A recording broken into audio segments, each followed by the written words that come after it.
சமையல் அன்பு உள்ளவங்களுக்கு இனிய வணக்கம். இன்றைக்கு நாங்கள் கோதும்பம்மா வறுத்து புட்ட வைக்க போகிறோம். அதோட ஒரு சின்ன இறைச்சி கறி ஆச்ச போகிறேன்.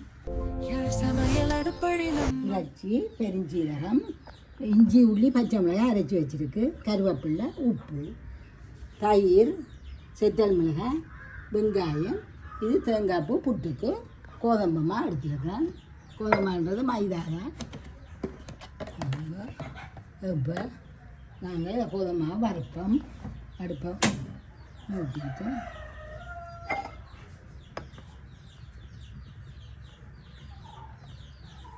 நாங்கள் எவ்வளவும் வறுக்கலாம்.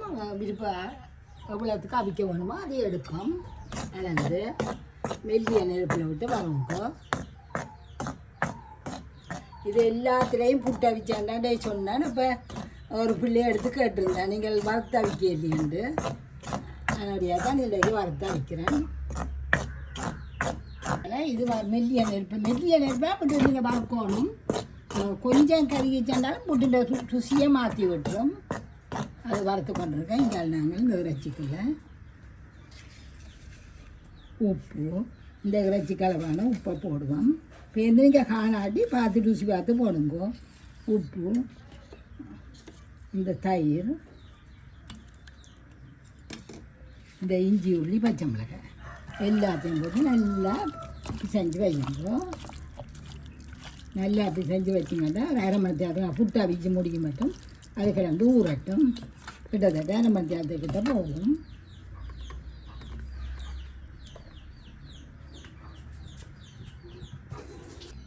மெல்லிய நெருப்புலையே விட்டு அவிச்சு வறுத்து கொண்டு இருக்கிறேன்.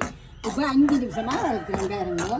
இன்னும் அந்த பழம் தெரியும் உங்களுக்கு. அந்த கட்டி இப்போ நாங்கள் வறுத்த அரிசி வறுக்கிறேன். அரிசி வறுக்கல கட்டி கட்டியாக வருமே, உருண்டு அது மாதிரி இருக்கும் வரும்.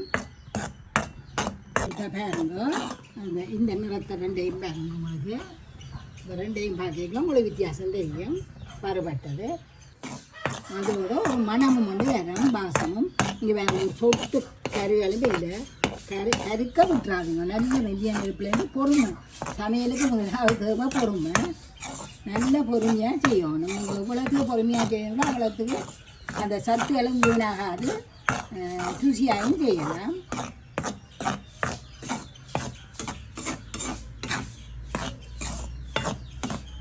இறக்கலாம். இறக்கி வச்சுட்டு தண்ணியை அரிக்கணும். அதுக்குள்ள தண்ணியை கொதிக்க வைக்கலாம்.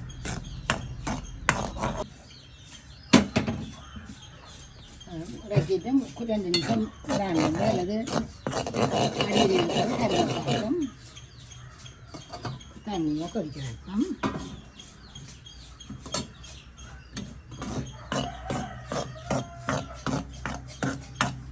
வாங்க இதை அப்படியே அரிப்போம்.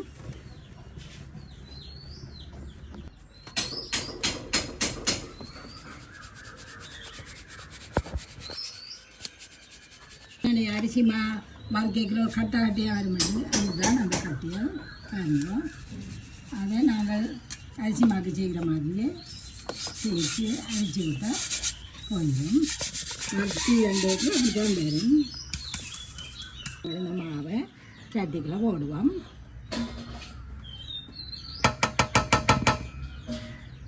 புட்டு நீங்கள் நெடுக அவிக்கணுமென்றதுக்காக நான் காட்டி தெரியல. இதையும் தெரிஞ்சிருக்கணுமென்றதுக்காகத்தான் நான் இதை காட்டி தரேன் உங்களுக்கு. நிறைய நாங்கள் அந்த அவ்வளோ கோபமாக ஒரு நாள் நான் வேண்டி வைக்கிறேன். சின்ன கண்ட பேர்த்தியல் வருது. அப்போ அதுக்காக கொஞ்சம் கூட வேணுது. மற்றபடி அவ்வளோ வேண்டியது. இப்போ நாங்கள் தண்ணிக்குள்ள கொஞ்சம் இந்த உப்பு எடுத்து வச்சோனாங்க.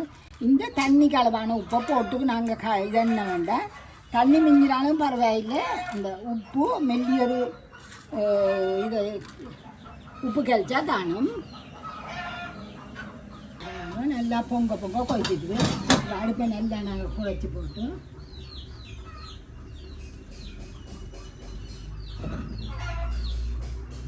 அளவாக விடுங்க. எடுத்தோன்னா கூடவா விட்டுறாதேங்கோ.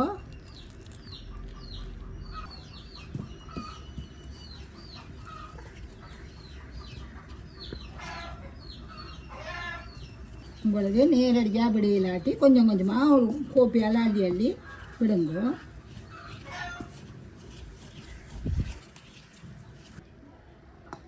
கொஞ்சம் கொஞ்சமாக நீங்கள் விடுங்க.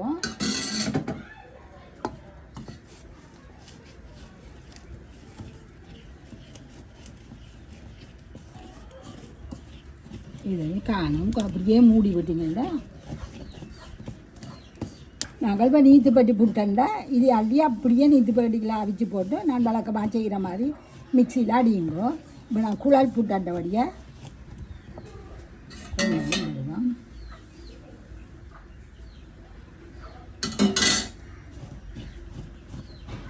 எல்லா மாவுலையும் தண்ணி பட்டுட்டா சரி. வழக்கமாக நீங்கள் புட்டு கொத்துற மாதிரியே கொத்துங்கோ.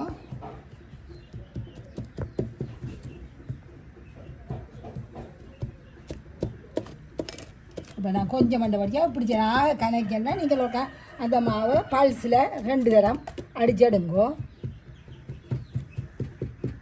இது கொஞ்சம் மண்டபடியாக நான்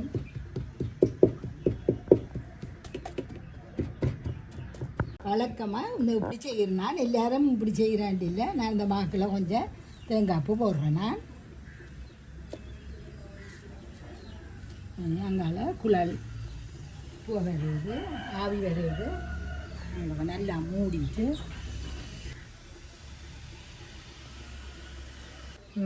நல்லா ஆவி வந்துட்டு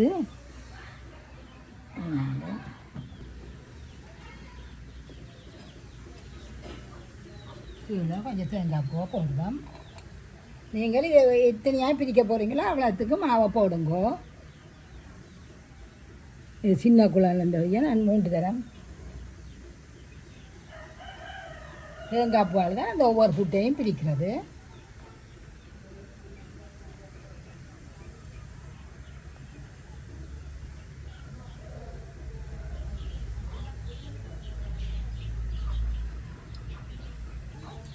இறுக்கி அடிக்காதுங்க, மெல்லமாக இறங்க பண்ணாலே இறுக்கி அடிச்சிடாதீங்க. இறுக்கி வந்து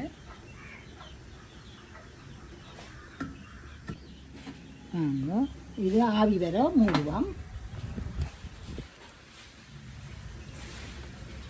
ஆவி வந்துட்டு இறக்குவோம். இறக்கி 1 நிமிஷம் வைப்போம். இப்படியே கலட்டி எடுப்போம். இதே மாதிரி எல்லாத்தையும் செய்வோம்.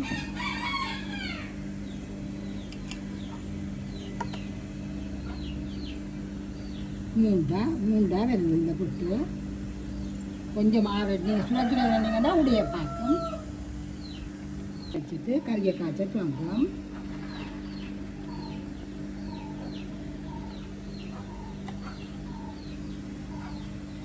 இதே மாதிரி எல்லாத்தையும் செய்து இறக்குவோம். ஆவி வர போடுவோம். 2வது புட்டு முழக்கினா பிறகு பானியை மற்ற இடத்துக்கு மாற்றி விட்டுட்டேன். ஆவியாட்டு நீங்கள் நாங்கள் கறியை காய்ச்சுவோம். இதுக்கு கூட நல்லெண்ணெய் விட்டிங்கன்னா நல்லெண்ணெய் 1 தேக்கரண்டி கிட்ட விடுவோம். 1 தேக்கிலையும் 1 தேக்கரண்டி விடுவோம். கருவேப்பிலையை போடுவோம். இந்த பெருஞ்சீரகத்தை போடுவோம். கருவேப்பிலை, வெத்தல் மிளகாய் போடுவோம். இதுக்கு இதுதான் உழைப்பு.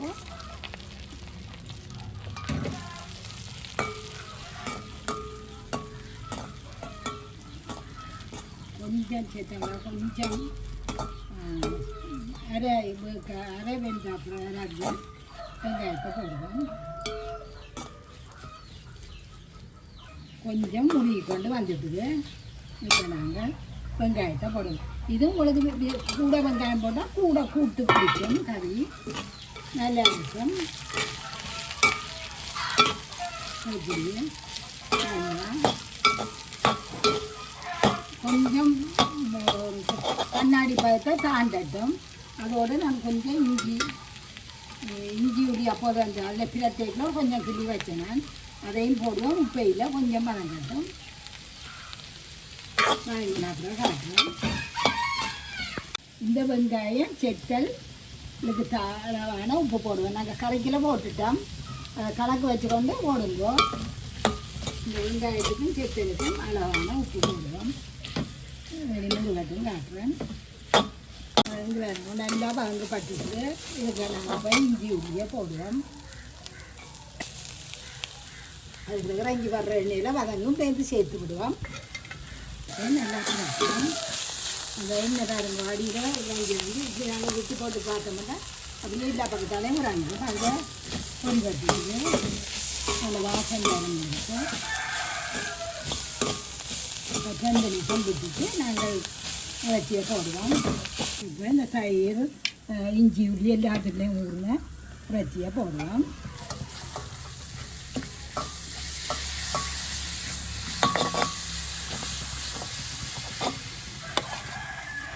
கால் கிலோவுக்கு 1/4 கிலோ தான் இறைச்சி 20 சித்தமிழாய்க்கிட்ட போட்டேன் நான்.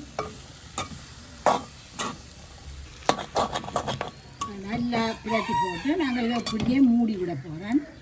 மூடிட்டு இந்த தயிர் இதென்ன சட்டிக்கில் ஒரு 1/2 கப் தண்ணி ஊற்றி விட போகிறேன். அதை கரைச்சி வச்சு அது கொஞ்சம் தண்ணி விட்டு கொண்டாட இதையும் விடுவோம்.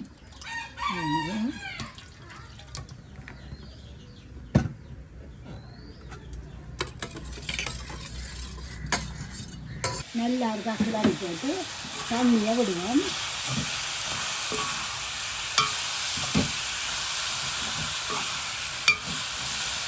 இது தண்ணீரம் எடுக்காது எல்லாம் போட்டுட்டோம். உப்பு வெங்காயம் சித்தமிளகாய் பெருஞ்சீரகம் அப்புறம் தான் இஞ்சி உள்ளி போட்டுட்டு இந்த கழுவின தண்ணியை ஊற்றி போட்டு மூடி விடுவோம். மூடி போட்டு நல்லா கொதி வர நாங்கள் மெல்லிய நெருப்பில் விடுவோம். மெல்லிய நெருப்பில் காட்டுறேன்.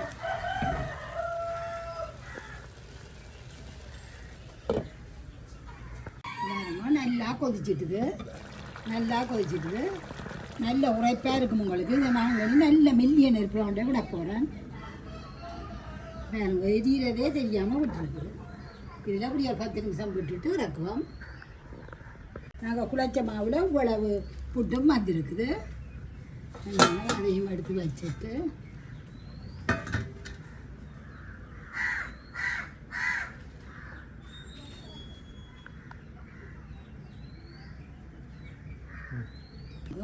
ஒரு 10 நிமிஷமாக மெல்லிய நெருப்பில் இருக்குது.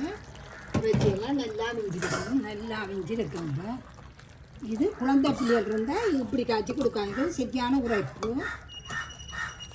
இப்போ நாங்கள் நிப்பாட்ட போகிறோம். அப்போதே ஒரு மேசக்கரண்டி தான் விட்டுருப்பேன். இது மேசக்கரண்டி தான். இந்த கரண்டின்ற அளவு இதை இப்படியே விட்டுட்டு அவருக்கு நல்லா கிளறிட்டு ஒரு இப்படியே நிப்பாட்டைக்குள்ள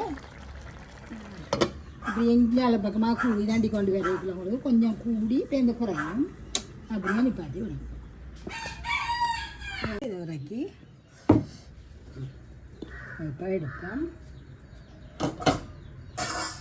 இது ஒரு வித்தியாசமாக இப்போ உங்களுக்கு தூள் அளவு இல்லாட்டி அவசரத்துக்கு இப்படி தூள் முடிஞ்சு இதெல்லாம் மறந்து போகும். என்ன அந்த நேரம் இப்படி செய்யுங்க.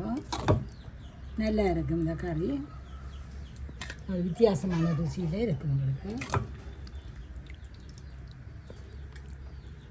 இன்னும் நீங்கள் விட்டீங்கன்னா இருக்க ஊறி நல்ல இதாக வரும். இப்படியே மூடி விடுவோம். சமையல் அடுப்படி நம்ம சுவை மணக்கும் விரல் நுனியில் கலைவண்ணம்